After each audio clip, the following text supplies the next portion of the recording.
Você está na TV do Parlamento Gaúcho e esse é o Jornal Assembleia. Veja agora os destaques desta edição. Veto do Executivo à extinção da taxa de licenciamento de veículos é distribuído para a relatoria na CCJ. Frente Parlamentar apresenta dados em defesa das unidades de conservação do Estado. Participantes de audiência pública discutem preparo dos municípios para enfrentar o Super El Ninho. E você vai ver ainda, vencedores do prêmio Lila Ripoll deste ano são divulgados.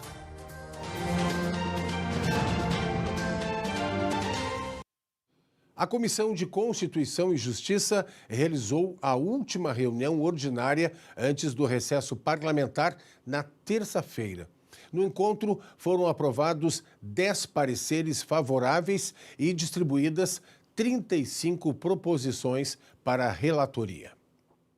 Entre as matérias que foram distribuídas durante a reunião da Comissão de Constituição e Justiça está o veto total ao projeto de lei que extingue a taxa de licenciamento de veículos. A proposta foi aprovada por unanimidade em sessão plenária no início de junho, mas foi vetada pelo Executivo. Agora começa a tramitação do veto, onde os deputados têm 30 dias para manter ou rejeitar a decisão do Executivo. O prazo fica suspenso durante o recesso parlamentar e volta a correr em agosto. A expectativa é que a análise seja concluída na segunda quinzena do mês, para que a votação em plenário ocorra antes do prazo constitucional. Se o veto não for apreciado dentro do prazo, a pauta da Assembleia fica trancada até que a votação seja realizada. Se o plenário derrubar o veto, os proprietários de veículos deixam de pagar a taxa de emissão do Certificado de Registro e Licenciamento de Veículo, o CRLV. Em 2026, o valor da taxa é de R$ 114,09. O documento é digital desde 2019. Outro destaque foi a proposta de emenda à Constituição, que cria uma data base para a revisão geral anual dos salários dos servidores públicos estaduais. O relator pediu reexame da matéria e a análise foi adiada. É uma frustração para nós, servidores gaúchos, que estamos aí com a última reposição salarial, que foi em 2022. E tínhamos a expectativa de que fosse aprovada na CCJ hoje a PEC da database, que pede tão somente uma data para negociação para a reposição salarial. Seguimos em frente, vamos colher assinatura para a nova PEC e continuaremos trabalhando aqui na Assembleia para que seja aprovado esse projeto aí ainda este ano. A expectativa agora é pela construção de um novo texto para a proposta. Um dos pontos que deve ser revisto é a previsão do IPCA como índice de correção. Ainda durante a reunião, 10 pareceres favoráveis foram aprovados. Entre eles, o projeto que declara Esteio a capital simbólica do Rio Grande do Sul durante a Expo Inter. Já a Comissão de Educação aprovou na terça-feira o parecer favorável a um projeto de lei. O texto institui o projeto que autoriza a instalação de bancos vermelhos com frases de enfrentamento à violência contra a mulher em espaços públicos. No período de assuntos gerais da reunião, foi aberto espaço para o relato de 3 grupos culturais que tiveram suas atividades interrompidas pela Prefeitura de Caxias do Sul. Desde o dia 9 de julho, a Companhia Municipal de Dança, a Orquestra de Sopros e o Coral Municipal de Caxias do Sul estão com as atividades suspensas. O argumento da Prefeitura é contenção de gastos e falta de recursos para efetuar os pagamentos. Segundo a Secretaria Municipal de Cultura, a suspensão deve acontecer somente até o final do ano. Por mais que a medida seja temporária, ela preocupa os quase 100 artistas que compõem os 3 projetos. A gente fica muito preocupado porque um trabalho continuado não pode ser descontinuado. O prejuízo disso é muito grande, né? As pessoas não entendem que não é simplesmente, ano que vem nós voltamos. São músicos de outra cidade, são famílias envolvidas, são prejuízos financeiros, são programações interrompidas. Eu acho que falta principalmente um olhar a falta de respeito e dignidade também com relação à vida das pessoas, né? Porque a gente está falando de trabalho. Muitas vezes a gente não olha para a cultura enquanto o mercado de trabalho. Nós movimentamos o PIB, nós gastamos, nós consumimos. Os 3 projetos foram criados e são administrados pelo Poder Executivo Municipal. O coral possui 50 anos de atuação, enquanto a Orquestra de Sopros e a Companhia de Dança possuem quase 30. E é a primeira vez em todo esse período que os grupos artísticos sofrem uma suspensão total das atividades. Parece que esquecemos que a Orquestra Municipal e todos os grupos não fabricam apenas concertos e espetáculos. Ela fabrica memória, fabrica pertencimento, fabrica identidade. Isso leva décadas para ser construído, mas leva apenas um decreto para ser interrompido. Segundo dados apresentados na reunião, a receita orçamentária de Caxias do Sul em 2025 foi de 2,7 bilhões de reais, enquanto os gastos foram de 2,4 bilhões. E as despesas voltadas para a cultura representam apenas 0,86% do orçamento. Diante dessas informações, os representantes dos 3 grupos afirmaram que não entendem os cortes. E a gente tem um custo, mensal médio ali de 150 mil para manter esses 100 profissionais. Isso para o orçamento do município não é nada. E o ano passado, o coro sofreu um corte de cerca de 50%. E até eles fizeram, né, no ano passado, também enviaram um documento ao conselho. Na época, o Arthur fez o envio deste documento, que atualmente é conselheiro também da área da música, e ele foi feito um levantamento de que no mesmo ano em que houve esses cortes, que foi ano passado, foram criados 15 cargos de comissão em Caxias do Sul, que aí a gente está falando, né, de um orçamento que estaria em superávit, mas que esse ano simplesmente a gente soube que não tinha mais dinheiro e a gente não sabe exatamente o que está acontecendo. Na segunda-feira, a Comissão de Saúde e Meio Ambiente realizou uma audiência pública para a apresentação dos resultados de levantamento da Frente Parlamentar em defesa das unidades de conservação do Rio Grande do Sul. Diversas entidades e representantes de associações de servidores participaram da audiência pública.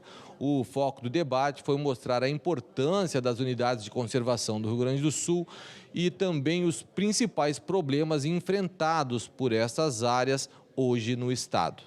Então a gente discute, trouxe algumas informações sobre questões que afetam, como a falta de previsão de orçamento e de aplicação de orçamento específico para as unidades de conservação, questões ainda relacionadas à infraestrutura, recursos humanos que ainda são muito frágeis, ainda prejudicam o ideal funcionamento. O biólogo e professor Paulo Braque destacou que medidas como o estabelecimento de metas e um plano de manejo ajudariam para que as unidades de conservação recebessem mais atenção dos governos. Eu trouxe aqui a necessidade de a gente ter metas anuais, né? Até 2030, que seriam os Objetivos do Desenvolvimento Sustentável. A própria ONU traz a questão, digamos, da biodiversidade, da terra, enfim.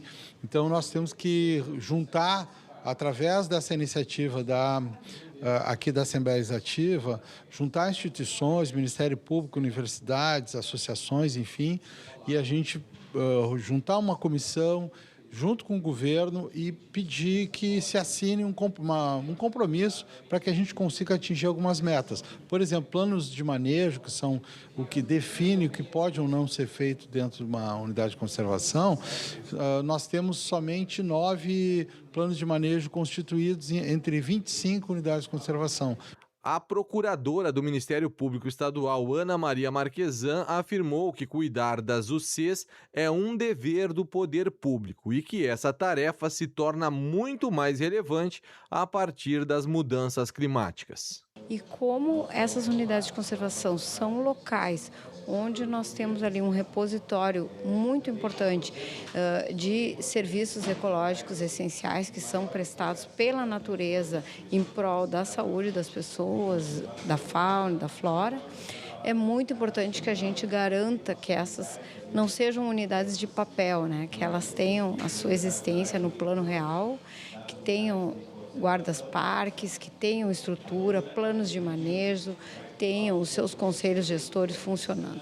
E o Ministério Público trabalha muito por essa realização, inclusive divulgamos aqui nessa sessão o guia prático, né, de atuação do Ministério Público em prol das unidades de conservação, que o CAOMA lançou ano passado e está aberto a toda a sociedade. Para a representante do Sintergs e ex-diretora do Parque Estadual de Itapuã, os ambientalistas precisam furar a bolha e dialogar melhor com quem está fora do meio científico. Deise Rocha defendeu que essa abertura será fundamental para que a sociedade compreenda o verdadeiro valor das unidades de conservação. Eu acredito principalmente que a gente precisa abrir mais as unidades de conservação e a gente chama a responsabilidade para nós também, nós que estamos no dia a dia, para os ambientalistas furarem a bolha e poder abrir mais para que as pessoas entendam o verdadeiro objetivo de se proteger a unidade de conservação, que a gente não está ali apenas de brincadeira ou se protegendo uma área. Eu estava na Rádio Itapuã essa semana e o cara respondeu assim, Deise só se preocupa com o Parque de Itapuã, sabe? Então isso é muito estranho das pessoas não entenderem o valor que tem aquela área. O ponto principal é abrir isso não só para a sociedade, mas também para o Poder Legislativo, para que as pessoas entendam a verdadeira importância das áreas protegidas. E uma outra audiência pública na segunda-feira discutiu a preparação dos municípios para a chegada do Super El Ninho. O encontro foi realizado no plenarinho do Palácio Farroupilha por iniciativa da Comissão de Segurança e Serviços Públicos.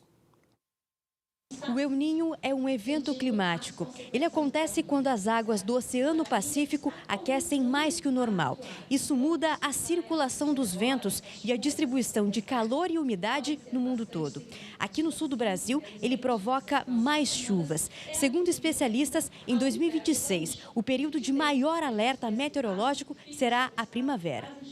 A audiência pública da Comissão de Segurança, Serviços Públicos e Modernização do Estado trouxe ao Parlamento Gaúcho autoridades e especialistas na área. O objetivo foi entender mais sobre as medidas de prevenção necessárias contra eventos climáticos extremos no Rio Grande do Sul, além de avaliar o quanto os municípios estão preparados para a chegada do chamado Super El Ninho.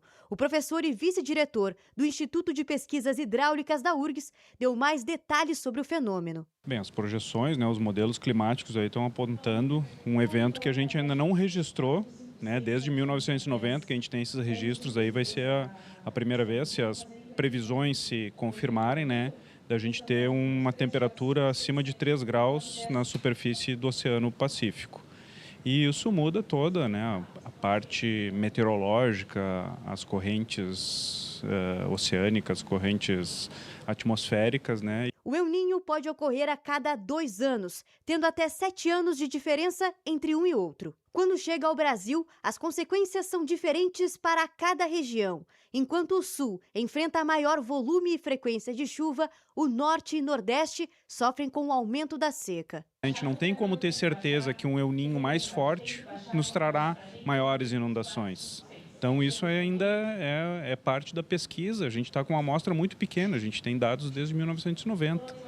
Então a gente está falando aí de pouco mais de 30 anos de dados. É importante ressaltar que as enchentes que atingiram o estado em maio de 2024 foram resultado de uma combinação de fatores. Além do El Ninho, existia um bloqueio atmosférico e o aquecimento do Atlântico. Todos esses fenômenos impediam que a chuva fosse para outras regiões, o que aumentou o nível dos rios. O professor e diretor do Centro de Previsões Meteorológicas da Universidade Federal de Pelotas alertou sobre a importância do suporte aos moradores de municípios já atingidos em outros eventos climáticos. As cidades que são vulneráveis aos desastres climáticos, elas são vulneráveis independente do padrão de clima que se desenvolve. Na realidade, o que se espera hoje, de acordo com o monitoramento da água do Pacífico Equatorial, é que nós tenhamos um El Niño muito forte, uma probabilidade de mais de 80%, de acordo com as últimas atualizações da NOAA, né? Mesmo com tecnologia avançada, os equipamentos das universidades e institutos conseguem prever eventos extremos com pouca antecedência, apenas de 3 a 5 dias antes deles acontecerem. E a tendência é que esses fenômenos fiquem ainda mais agressivos. Os modelos climáticos com cenários de mais emissão de gases de efeito estufa apontam isso, né? Com uma atmosfera mais quente, esses fenômenos acabam tendo uma dinâmica muito maior, uma potência maior, a gente vai ter mais umidade disponível na atmosfera, então a tendência é que esses fenômenos, né, fiquem mais intensos, ou também a gente pode falar que eles fiquem mais frequentes, né? Uma coisa importante de se frisar é que cada El Niño tem um impacto diferente, né? Cada El Niño tem um impacto singular. O ideal é monitorar mensalmente, né, o clima e constantemente atualizar os boletins de monitoramento tanto da região do Pacífico Equatorial quanto do impacto. Nós temos modelos que hoje já prognosticam esse impacto, né? A Defesa Civil do Estado declarou durante a audiência pública estar mais preparada para auxiliar a população em caso de eventos extremos. Nós passamos pelos grandes eventos de 2023 e 2024 com 42 pessoas. Hoje nós temos uma estrutura muito maior que essa, uma estrutura que ela é pelo menos 4 vezes maior do que a estrutura que nós passamos pelos grandes eventos. Mas nós não tínhamos, por exemplo, engenheiros civis, arquitetos, geoprocessadores, geólogos, meteorologistas e hidrólogos. Hoje nós temos essa equipe, o que nos dá uma outra condição de atendimento aos municípios. A orientação para os gaúchos que precisarem da Defesa Civil é entrar em contato primeiro com o órgão municipal, através do telefone 199. Toda vez que nós temos notícia de uma eventual situação que fuja da normalidade, nós já mandamos efetivo, ajuda humanitária de forma antecipada para que, se necessário for, nós já estamos lá para dar o atendimento o mais rápido possível. E você vai ver depois do intervalo. Colégio João Paulo I recebe homenagem pelo alto desempenho no Enem. E você vai ver ainda. Vencedores do prêmio Lila Ripoll deste ano são divulgados e cerimônias de entrega acontecem no dia 12 de agosto. Nós já voltamos.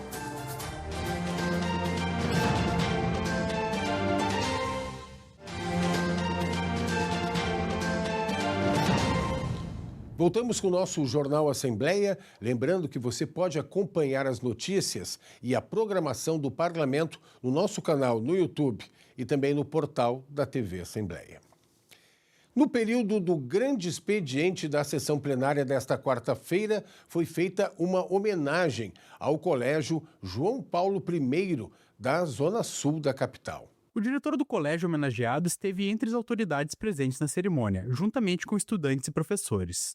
Eduardo Castro salientou a importância da homenagem recebida e a crença no ensino de qualidade. O Colégio João Paulo I tem se destacado pelo desempenho de seus alunos no Enem. Para o Colégio João Paulo I, receber a homenagem da Assembleia Legislativa é receber uma homenagem de todos os gaúchos por um trabalho muito bem realizado, um trabalho de dedicação à educação do Estado do Rio Grande do Sul. Eu sei que eu falo por uma comunidade que acredita no ensino, que acredita na excelência, que acredita no estudo, e quando a gente se esforça e trabalha para que isso aconteça, a gente de alguma forma contribui para o desenvolvimento do Estado. Então eu espero que o exemplo do Colégio João Paulo I ele possa reverberar por todas as escolas do Estado do Rio Grande do Sul, assim como outras grandes escolas também lideram esse processo, né, de idealizar a educação de qualidade do nosso Estado. Em reunião na terça-feira, a Comissão de Assuntos Municipais aprovou um projeto de lei com votação conclusiva que constava na ordem do dia. A Comissão de Assuntos Municipais aprovou nesta terça-feira o projeto de lei que reconhece Alvorada como a cidade do cinema estudantil do Rio Grande do Sul. A proposição destaca o trabalho do município na promoção da educação, da cultura e da produção audiovisual feita por estudantes. Há mais de uma década, Alvorada se destaca como referência em educação audiovisual. com iniciativas como o Festival de Cinema Escolar de Alvorada, o Clube das 5, o projeto Primeira Tela, o Centro de Educação Profissional Adelino Ferreira Borba e o Instituto Federal de Educação, Ciência e Tecnologia do Rio Grande do Sul, Campus Alvorada. O município consolidou o cinema como ferramenta de formação, arte e transformação social. O título de cidade do cinema estudantil reconhece essa trajetória e valoriza o protagonismo dos estudantes na produção audiovisual. No início da semana, a Comissão Especial sobre os Serviços da AEGEA Corsã realizou a 4ª audiência pública do colegiado aqui em Porto Alegre. Os debates seguintes, após o recesso parlamentar, devem acontecer em municípios do interior do estado. A Comissão Especial sobre os Serviços Públicos de Saneamento sob concessão da AEGEA Corsã realizou audiência pública para a manifestação institucional de integrantes do governo do estado. Entre os participantes do encontro esteve a secretária do Meio Ambiente e Infraestrutura do Rio Grande do Sul. Marjorie Kaufmann e sua equipe responderam questionamentos dos participantes sobre a responsabilidade do estado em relação aos serviços concedidos, fiscalização, regionalização, qualidade da água, captação de águas subterrâneas e fechamento de poços artesianos. A secretária assegurou que, com a privatização da Corsã, a SEMA manteve o papel de fiscalizar a outorga e o licenciamento da água, além de auxiliar os municípios que são os titulares do saneamento. De fato, a nossa secretaria não fiscalizará contratos individuais de municípios com a Corsã, porque os municípios têm seus planos municipais de saneamento. E nestes planos estão contratos com a Corsã, com empresas públicas municipais ou ainda com outras privadas que possam exercer este trabalho. Então, nesse sentido que eu não respondo esse ponto de monitoramento de obras da Corsã. Com relação à regionalização, nós estamos trabalhando para que possamos auxiliar os municípios. Não é uma ação fiscalizatória do Estado, porque não deve assim ser. O marco do saneamento é um marco nacional onde todos os municípios devem atender, independente de uma fiscalização de um ou outro ente. E assim nós seguiremos. Já para o presidente da Associação de Moradores do Lago Tarumã, Luiz Henrique Feijó, é preciso uma legislação que esteja acima dos contratos estabelecidos com os municípios. Cumprimentar o Parlamento Gaúcho, que está socorrendo um pouco das demandas socioambientais que nós temos, do apelo, pela precariedade dos serviços, infelizmente, fornecidos hoje pela AEGEA. Então, só o fato de estar ouvindo todos os setores envolvidos e fazer encaminhamentos em cima de entender um diagnóstico de que está acontecendo com o saneamento do Estado é muito importante. Nós temos aqui várias demandas e vários ensinamentos importantes, como a necessidade, é o que nós estamos trazendo da nossa população, da gente ter uma legislação guarda-chuva que, para além dos contratos estabelecidos com os municípios. Além desse contrato, tem obrigações que precisam ser respeitadas, informações, transparência, uma série de direitos que o próprio município tem, o cidadão usuário do serviço, proteção ambiental. E isso está previsto na Constituição, mas politicamente é bom deixar claro isso aqui no Rio Grande do Sul, porque não está sendo respeitado no momento em que o município não tem capacidade de fazer a gestão, ele é o titular do serviço, e fica uma decisão unilateral, mas na lógica do lucro por parte de uma operadora privada. Incentivar novos nomes da poesia brasileira. Esse é o objetivo do Prêmio Lila Ripoll, promovido pelo Parlamento Gaúcho. E os vencedores da 20ª edição já foram escolhidos. A Assembleia Legislativa divulgou os vencedores da 20ª edição do Prêmio Lila Ripoll de Poesia. Essa que é uma iniciativa de fomento à produção literária aqui da casa. E olha só, neste ano a Assembleia Legislativa recebeu recorde no número de inscritos. Foram 605 inscrições, com 1.275 poemas enviados por 581 autores de diferentes partes do Brasil e até do exterior. A comissão julgadora, formada por 5 integrantes, avaliou os textos entre os dias 15 de junho e 9 de julho. Os 3 primeiros colocados recebem medalha, diploma e premiação em dinheiro. Outros 10 poemas foram reconhecidos com menção honrosa.